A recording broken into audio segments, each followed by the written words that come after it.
Olá a todos.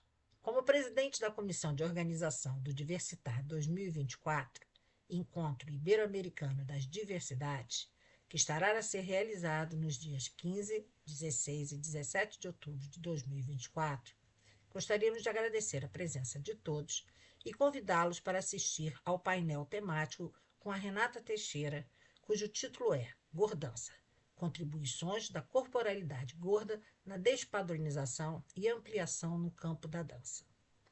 Renata Teixeira é bailarina, atriz, professora, pesquisadora e artesã. Doutoranda no programa de pós-graduações em artes cênicas da Universidade Federal do Rio Grande do Sul, com desenvolvimento da pesquisa no âmbito da dança e corporalidade gorda e do espetáculo Gordança, uma palestra dançada. Tem interesse nas áreas de performance, dança, teatro, educação, corporalidades gordas e sustentabilidade. Desde já, agradeço a atenção e passo a palavra a Renata Teixeira. Ah, então, olá, todo mundo. Eu gostaria muito de agradecer, assim, imensamente, né, o convite para esse encontro, né, ibero-americano das diversidades. É uma honra estar aqui e poder compartilhar um pouco dessas inquietações, dessas descobertas e das reflexões que a gente vai tendo durante a pesquisa. Então, como a Lô ali falou, eu sou doutoranda, né, do programa de pós-graduação em artes cênicas aqui no Brasil, e estou desenvolvendo uma pesquisa que chama Gordança, uma celebração das mulheres gordas. E ela tem orientação da professora doutora Patrícia Fagundes.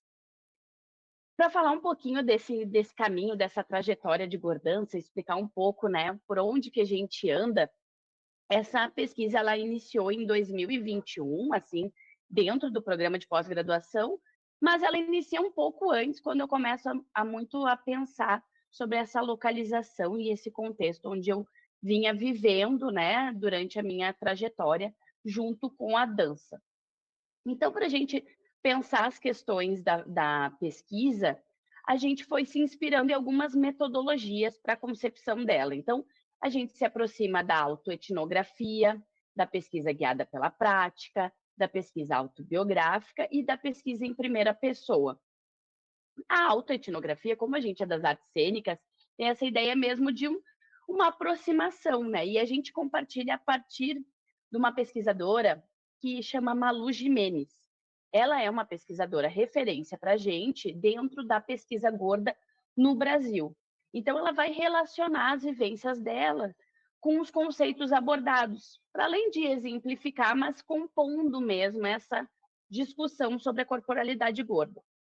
Então, durante a construção da tese, tem sido diversos os momentos que a gente, algumas noções que vão sendo, né, discutidas, vão suscitando memórias, né, de vivências, né, desse corpo dentro da dança.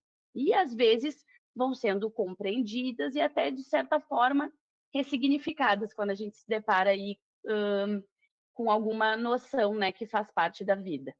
E outros momentos realiza o curso inverso. Então, durante a prática, né, a gente vai suscitando as memórias e às vezes as memórias, ó, isso tem a ver com um outro conceito.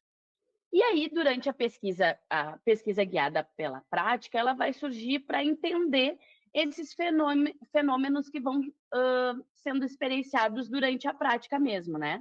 Então, esse processo de criação, tanto da escrita como da composição cênica, né, que a gente falou ali da gordança, uma palestra dançada, daqui a pouquinho eu vou falar um pouquinho mais sobre isso, elas vão acontecendo bem entrecruzadas, assim, né, quase todo o caminho. Então, às vezes, a escrita vai sendo guia, né, por algum evento acadêmico como esse, por exemplo, né, que a gente vai pensar um novo material ou uma nova discussão, e aí vai ser bússola para essa prática, né?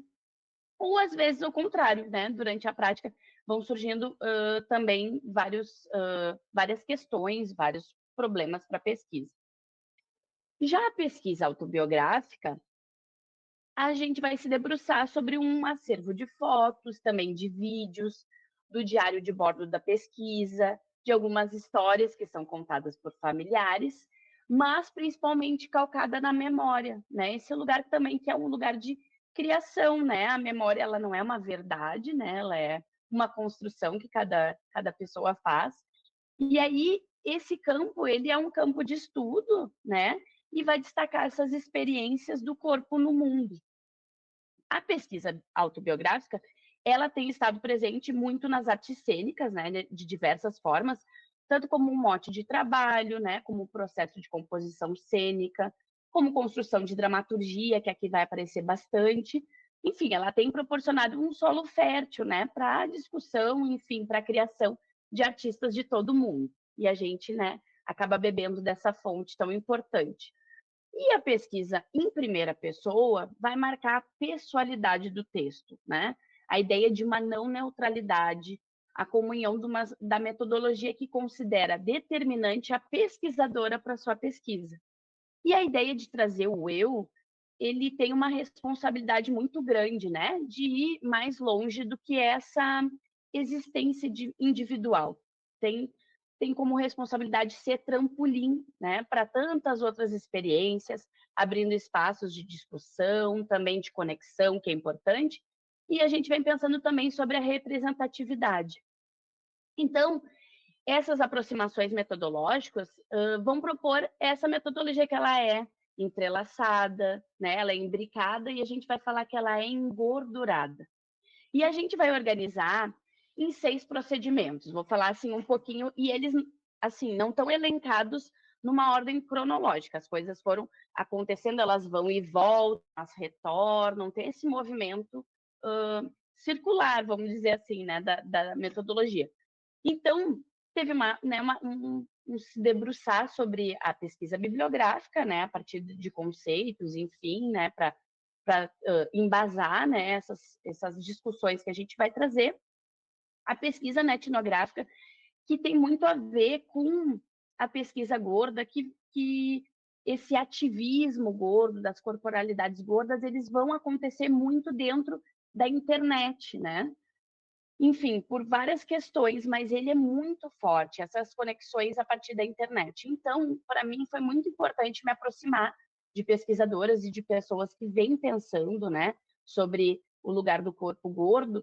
Então, essa pesquisa, né, etnográfica, ela vai ser muito importante e muitas vezes, a partir de um post, por exemplo, do Instagram, vai surgir um mote da pesquisa, né?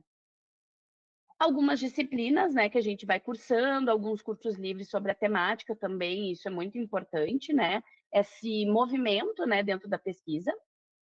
A participação dos eventos acadêmicos, né? Conversas ou aulas sobre corporalidade gorda e artes cênicas. Então, tá aqui é muito importante para a pesquisa, coloca em movimento, né? A gente se repensa no lugar onde a gente está, aqui para pensar diversidade, né? Tão importante.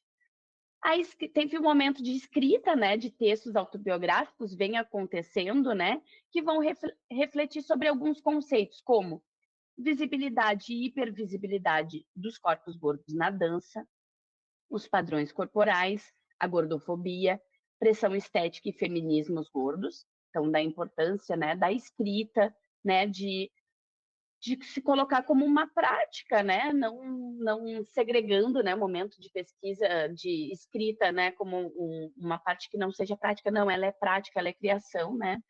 E por fim, a criação cênica Gordança, uma palestra dançada, que é uma etapa, né, da metodologia de experimentação, que vai ser a composição, criação e que de certa maneira ela vai incorporar todas as outras etapas.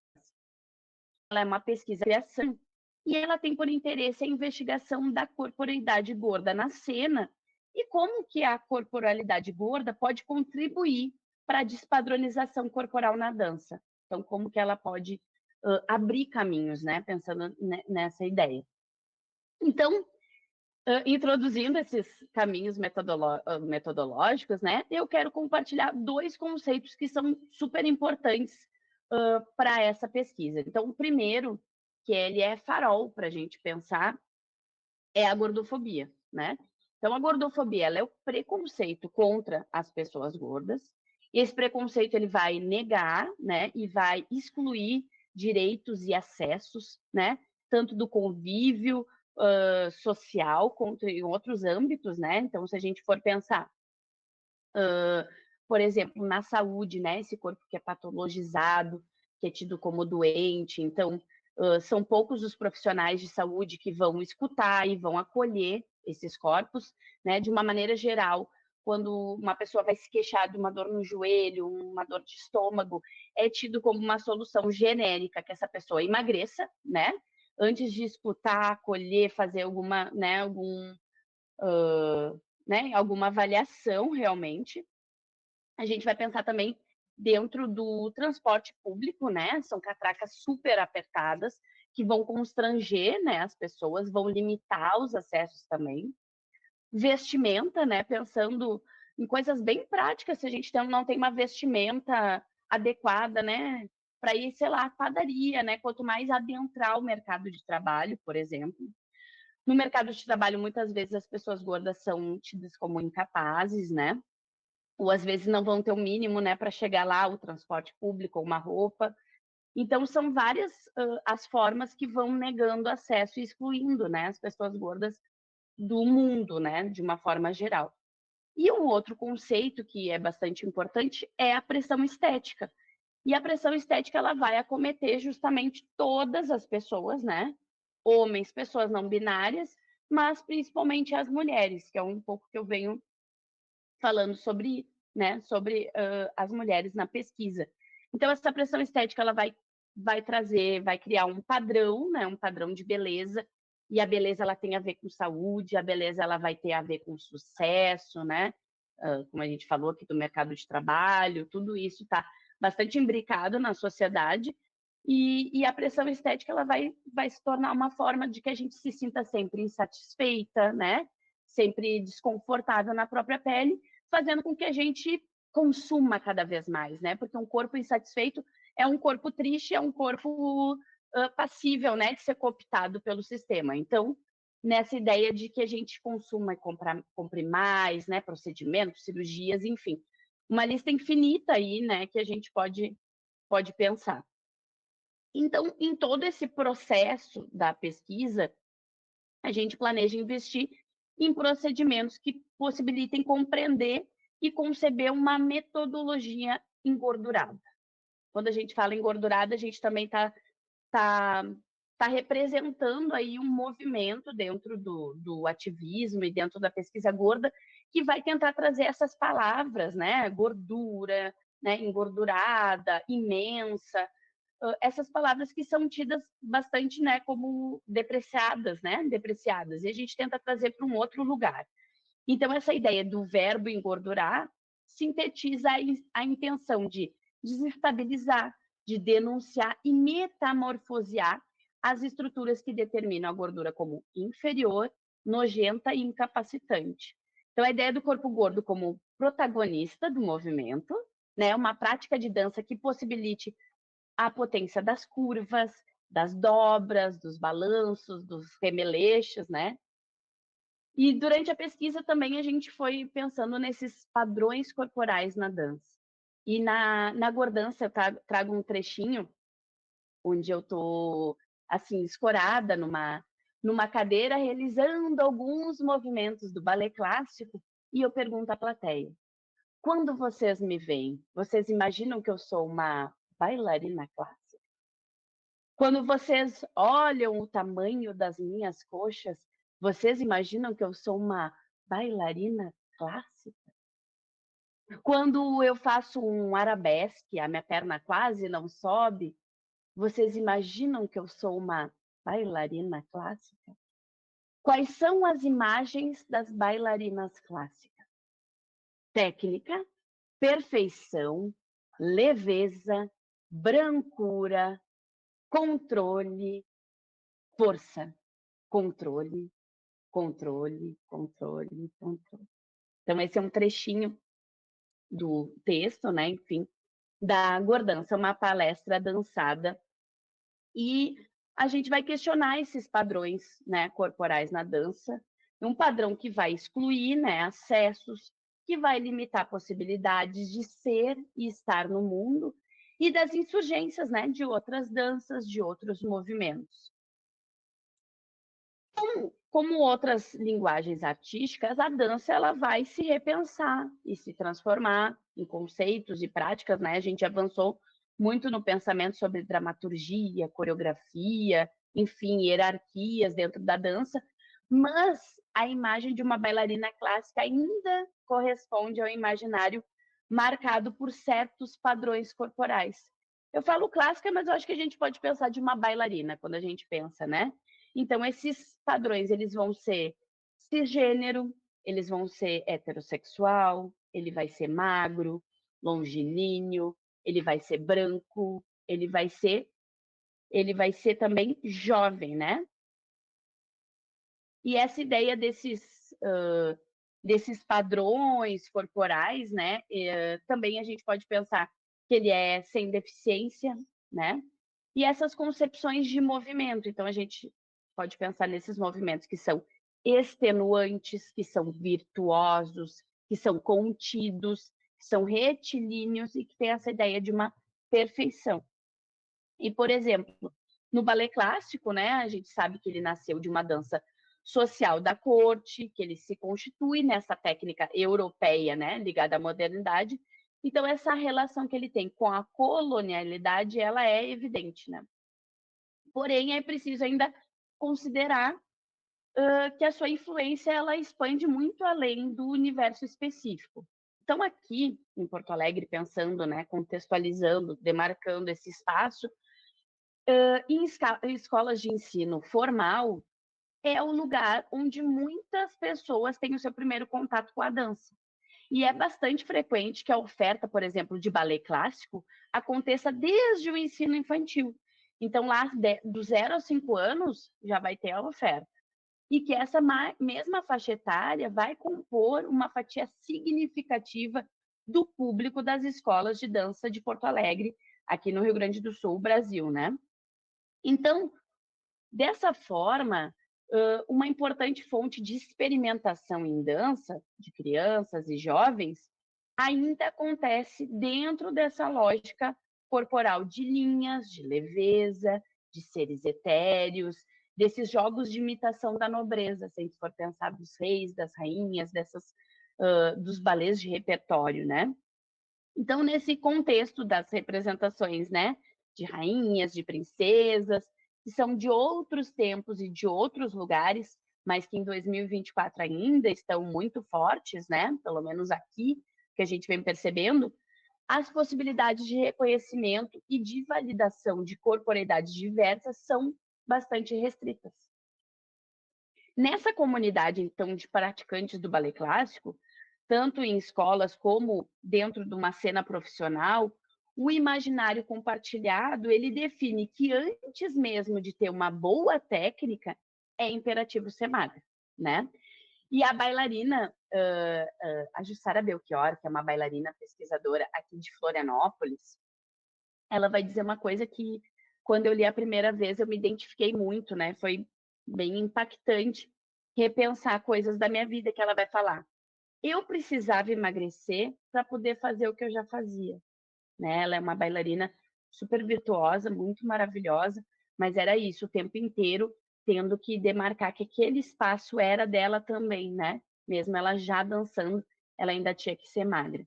Então, existem múltiplas críticas, né, à manutenção do ensino do balé clássico em escolas formais no pensamento contemporâneo. Então, a dança ela já vem pensando sobre isso, né, que vai se relacionar a transformações e atualizações e na diversificação de perspectivas e conceitos sobre dança e corporeidade, porque a dança, né, em sua diversidade, ela vai oferecer modos criativos de pensar e de criar, né? Pensar, criar tudo junto, né? Porque o corpo também pensa, né? O corpo também tem conhecimento, né? O corpo também tem seu conhecimento. Então, essa ideia dos múltiplos procedimentos, né, que são próprios também das artes cênicas, pensando assim, ampliando o diálogo, vai impulsionar as práticas acadêmicas. A professora Luciana Paludo, que fez parte da banca também da pesquisa, ela na pesquisa de doutorado, ela vai falar um pouquinho sobre as coreografias e ela vai investigar as universidades, né, e como que tem acontecido essas práticas dentro da universidade. E ela vai falar que tem uma disseminação de conhecimentos do corpo entre discentes e docentes nos cursos universitários de dança aqui no Rio Grande do Sul. Então, ela vai dizer, abre aspas, nas graduações de dança, os alunos trazem referências diversas de dança, e isso cria uma pluralidade operante, uma profusão de distintos modos de fazer dança, modos de preparar o corpo, de fazer coreografias. Ela vai ressaltar essa abertura, né, essa expansão do campo, que está sempre se recriando, sempre produzindo conhecimento, e dessas trocas, né, entre os professores, entre os discentes que vão vir de outros lugares, de outras danças, e que isso é muito interessante, né? E ela vai dizer também, e aqui no campo também da dança, ela vê que tem subliminarmente um discurso da diversidade, né? Então, tanto nos prêmios, né, nas propostas de prêmios das companhias, tem essa ideia de uma diversidade. Só que durante a pesquisa, a gente vem percebendo que, apesar dessa profusão de propostas, né, muitas propostas em dança, tanto nos espaços, nos circuitos de criação artística de Porto Alegre, ainda é possível reconhecer a manutenção de um modelo de corpo em dança. Então, na maioria, quando a gente vai olhar para o palco, né, ou olhar para essas companhias, esses espaços, ainda a gente vê corpos magros, fortes, capazes e virtuosos. Ainda vai estar dentro dessa ideia. E as pessoas dançantes gordas, que é para isso que a gente vem olhando, são a exceção. E o que permite a gente inferir que a diversidade de práticas e gêneros de dança não garante a pluralidade de corpos, infelizmente. Então, como um dos fatores de continuidade dos padrões homogeneizadores, difícil essa palavra, a gente pode considerar que a dança e o movimento estão, em diversos aspectos, intrinsecamente ligados ao campo da saúde, né? E que ao longo das últimas décadas vem insistentemente patologizando e excluindo o corpo gordo. Então, aqui, por exemplo, né, o curso da dança não está ligado na Universidade Federal do Rio Grande do Sul, né? Não está ligado às artes cênicas, está ligado à educação física. Isso também já demonstra, né, todo um aspecto, né, sobre isso, né, que não está junto às artes cênicas. E essa multiplicação de práticas não vão levar em consideração, então, essa pluralidade de corpos e movimentos também, né? E vai contribuir para a manutenção de um imaginário social colonial sobre o que é dança e quem podem ser seus agentes. Então, quem que pode se sentir pertencente tanto nesses espaços, né, pertencente a poder dançar, né? Como que a gente também pode abrir espaços para uma dança que não seja uma dança virtuosa, né? E também corpos gordos podem dançar pequenas danças, né? Danças cotidianas, enfim. E eu acho interessante pensar nessas imagens, né? O que vai também nesse imaginário social, o que vai criando. Então, a gente acabou se aproximando também da pesquisadora também aqui do Rio Grande do Sul, que chama Marluza Rosa, e ela vai questionar essas imagens do nosso tempo. Ela faz uma pesquisa muito interessante dentro da psicanálise da imigrações, pensando o corpo migrante. E ela vai perguntar, quais são as imagens que criamos, né? Ela vai problematizar uma reprodução de uma inadequação pela hipervisibilidade. Então, ela vai falar dessas imagens que a gente vê massivamente na TV, sobre esses migrantes, né, que estão dentro de botes, de quanto isso fica tão hipervisibilizado que invisibiliza, né? A gente já não humaniza mais esses corpos, né? E a gente vai pensar, ela está pensando, né, isso dessa hipervisibilidade que invisibiliza os migrantes, mas a gente vai se aproximar do conceito para entender o campo da dança e esses corpos padronizados do âmbito, né? Então, as mulheres gordas, elas são dadas pela mídia como algo fixo. Então, elas têm várias características comuns, sendo a maioria depreciativas, incapacitantes, e às quais, vamos dizer que pertencem todas as pessoas que decidem da norma corporal magra. Então, se tu não é magra, tu já é gorda, né? E isso é uma coisa depreciativa. E vai criar essa categoria gorda, que seria essa forma corporal, ou até mesmo uma categoria patologizante, que seria essa ideia da obesidade. E esses corpos, eles são considerados como sempre em trânsito, né? Em busca do emagrecimento. Inclusive, a forma gorda não é algo que se pode alcançar, né? E se alcançada, é de suma importância que a gente supere imediatamente, né? Então, esse corpo ele só vai ser validado se ele está se esforçando, né? Nessa ideia do esforço, do emagrecimento, ou pelo menos almejando, tipo, eu quero muito emagrecer. Ao contrário disso, essa pessoa ela é equivocada, ela é relaxada, tem essa ideia, né, inclusive, de uma ideia de desistência de si. Então, essa ideia dos cuidados tem muito a ver, né, cuidados tanto da saúde, se a gente pode pensar cuidados psicológicos, né, da saúde, tem a ver com esse corpo magro. Então, os corpos gordos, eles vão ter em comum essa divulgação dessas imagens de forma negativa, que vão ser projetadas pela mídia. Então, esses corpos, eles são sedentários, né? Eles não fazem atividade física, eles têm uma relação de compulsão e descontrole com os alimentos. Então, as imagens que a gente vê, se a gente for procurar em vários lugares, né? Pode ser no Google, dentro, né, de aplicativos que a gente quer montar uma apresentação, várias vezes criar, né, montar uma apresentação em PowerPoint, tu vai buscar gorda, sempre vai ter uma pessoa ali com alimentos hipercalóricos ou industrializados, né? Essa ideia que esse corpo ele é doente, né? Que ele é obeso, né? Inclusive, né? Às vezes trazendo até a nomenclatura de obesidade mórbida. A gente não usa isso, né?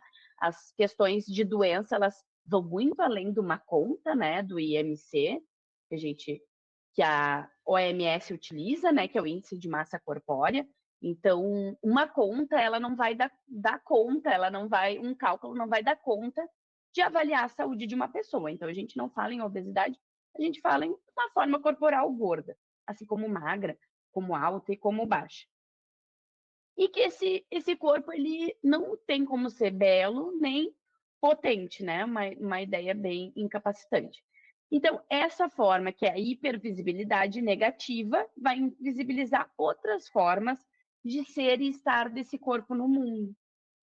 Muitas vezes, essas imagens, elas do corpo gordo, elas vêm até ceifadas, né, de seus rostos, o que abre caminho muito para que a forma corporal, né, vamos dizer, essa parte, né, de baixo, principalmente da barriga, vai protagonizar a narrativa, a ponto de que a humanidade do sujeito em questão não seja considerada e que a categoria gordo ganhe força e homogeneidade. Só que, durante a pesquisa, a gente defende a noção de que as mulheres gordas são múltiplas, né? Sujeitas a outras dimensões, subjetividades, com diferentes maneiras de agir e viver, atravessadas por questões que vão muito além da sua forma física, havendo diversas vivências gordas. Então, a gente pode ter coisas em comum, principalmente, vamos dizer aí, uma coisa triste, que são as violências que nos unem, mas as nossas vivências são muito diversas, né? E a imagem das bailarinas, dançarinas divulgadas são de corpos, a gente já falou um pouquinho, magros, alongados, virtuosos, alinhados, capazes, habilidosos, contidos, disciplinados, tem essa ideia muito da disciplina, e dessa maneira vão desencadeando e dando sequência a uma perpetuação de um padrão corporal bastante específico e limitado, né? E a negação desses outros corpos acaba por exterminá-los desde muito cedo do âmbito da dança, com a prerrogativa de que esses corpos não são saudáveis e que podem se lesionar a qualquer momento. Essa desculpa da saúde, ela é muito utilizada, que é eu estou preocupada com o teu joelho, eu estou preocupada com não sei o quê, são várias as desculpas para falar que essa pessoa, esse corpo, né, fora do padrão, não pode estar nesse espaço. E a gente sabe que os corpos magros ou fora do padrão também vão sofrer opressões, né? E são prejudicados imensamente também nesse contexto estereotipado. É ruim para todo mundo. Não são só para os corpos gordos, né? Essa falta de diversificação ela vai impactar todas as pessoas. Mas conforme o tamanho desse corpo aumenta, também a violência se agrava, né? A violência ela vai se agravar na mesma proporção que esse corpo aumenta. Então, por isso que a gente fala no movimento gordo em gorda maior e gorda menor, como eu sou uma gorda menor e vou transitar e ter muito mais acessos do que as pessoas gordas maiores. E eu não estou falando de acesso por conta delas, por uma incapacidade. É uma incapacidade da sociedade de se reorganizar, porque o nosso mundo parece que ele está cada vez menor, né? E a gente vê que as pessoas estão cada vez maiores. Então, eu acho que tá desnivelado, né? Desorganizado. Então, conforme a pesquisa ela vai avançando e a interação com outras pesquisadoras e pesquisadores da temática do corpo gordo, é possível perceber uma vasta quantidade de relatos de pessoas que desistiram de dançar por causa da sua forma corporal e que sentem efeitos até hoje na fase adulta, né, sobre esse afastamento. Então, eu vejo muitas pessoas que, né, às vezes vão conversar comigo após o espetáculo, que vão falar de uma nostalgia, vão falar de uma baixa autoestima, de uma insegurança, de um desconforto em se movimentar, né, pensando que esse corpo vai balançar, então não é legal que um corpo balance, né? E o que ganha, eu fico pensando, né? O que ganha a dança ou os profissionais que fazem dela o seu ofício com esse território marcado pela gordofobia, né? Que padroniza os corpos e exclui a diversidade de corpos e identidades. Então a gente vai pensando no desejo, a gente tem o desejo de reconstruir a narrativa entre a dança e os corpos das mulheres que dançam, né? A gente vai percorrer alguns conceitos e noções que vão atravessar essas vivências de bailarinas e especificamente das bailarinas gordas. É a importância do movimento de entender esse passado, né? E essa herança cultural gordofóbica. É importante que a gente denome, né? As violências, é muito importante, e que vai abarcar essa sociedade, né? E a dança, ela não está descolada desse contexto social, né? E muito pelo contrário, como esse corpo também, ele muitas vezes vai ser o protagonista do movimento, né? Muitas vezes intensifica essas relações de preconceito, de estigmatização, marginalização e padronização dos corpos. Então, a pesquisa ela tem a intenção de identificar, apontar e refletir sobre essas violências, mas não como meio de reviver e de reatualizar as opressões. A gente está cansado, né? A gente já vive tanta coisa, a gente não quer reatualizar. Mas a gente quer descortinar essas normatizações, naturalizações e patologizações que transitam abertamente no meio. Ninguém tem medo, muito pudor de falar sobre isso. Então, a gente quer sensibilizar com as histórias e dizer sim, isso acontece e muito. E também de denunciar que isso está errado e que a gente tem que mudar, fazer alguma coisa urgentemente, porque a falta de acessos e direitos vai desumanizar e matar pessoas. Mata a gordofobia, mata a pressão estética, mata, né? Apenas pela sua forma corporal, ou a sua cor, ou a sua identidade de gênero, sua orientação sexual, ou sua classe social. Então, a gente quer, a partir dessa ação, de expor essas feridas, né, aos poucos, encontrar também meios de mudança, de novos cenários, de possibilitar celebrar, né? Eu acho que esse é o verbo, celebrar outras danças, outros corpos e recriar futuros e imaginários outros, diversificando e pluralizando o nosso âmbito artístico. E para finalizar a fala, tá muito gostoso, eu gosto de conversar. Eu trouxe um livro para ler um trechinho, tá? Esse livro é da filósofa feminista, né, italiana Silvia Federici, nunca sei se eu falei o nome certo, chama Além da Pele, repensar, refazer e reivindicar o corpo no capitalismo contemporâneo. Bem lá no finalzinho, na página 166, ela vai dizer o seguinte: nossa luta, então, deve começar pela reapropriação de nosso corpo, a revalorização e a redescoberta de sua capacidade de resistência, a expansão e a celebração de seus poderes individuais e coletivos. A dança é central para essa reapropriação.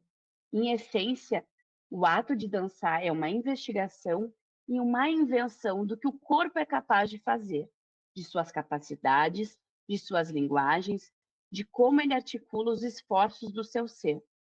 Cheguei a uma conclusão de que existe uma filosofia na dança, pois ela imita os processos pelos quais nos relacionamos com o mundo, nos conectamos com outros corpos, transformamos a nós mesmos e ao espaço ao nosso redor. Nosso corpo tem razões que precisamos aprender, redescobrir, reinventar. Precisamos escutar sua linguagem como caminho para nossa saúde e nossa cura. Assim como precisamos escutar a linguagem e os ritmos do mundo natural como caminho para a saúde e a cura da Terra. Uma vez que o poder de ser afetado e de realizar, de ser movido e de mover, uma capacidade indestrutível que se esgota apenas com a morte, é constitutivo do corpo. Há nele uma política imanente, a capacidade de transformar a si mesmo, aos outros e de mudar o mundo. É isso, gente. Muito obrigada.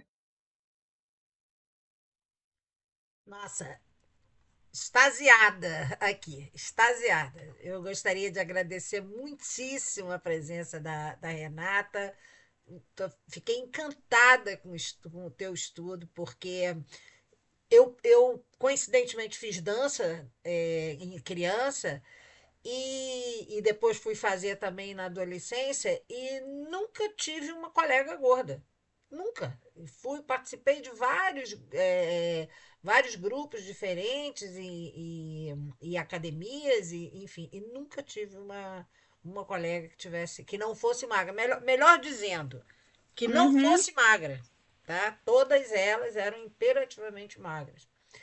E tem uma outra vivência pessoal também, que é o fato de ter sido muito magra a minha vida toda e num determinado momento em que eu paro de fumar e que eu fiz um tratamento, eu engordei muito e passei a viver exatamente esse processo de que tem que emagrecer, tem que isso, tem que, né? Quer dizer, a restrição com relação à roupa, e, e hoje não me considero, não sou obesa, mas se eu for lá na minha balança e for ver pelo IMC, vai me chamar de obesa, né? Minha isso balança vai aí. me chamar de obesa, com toda certeza.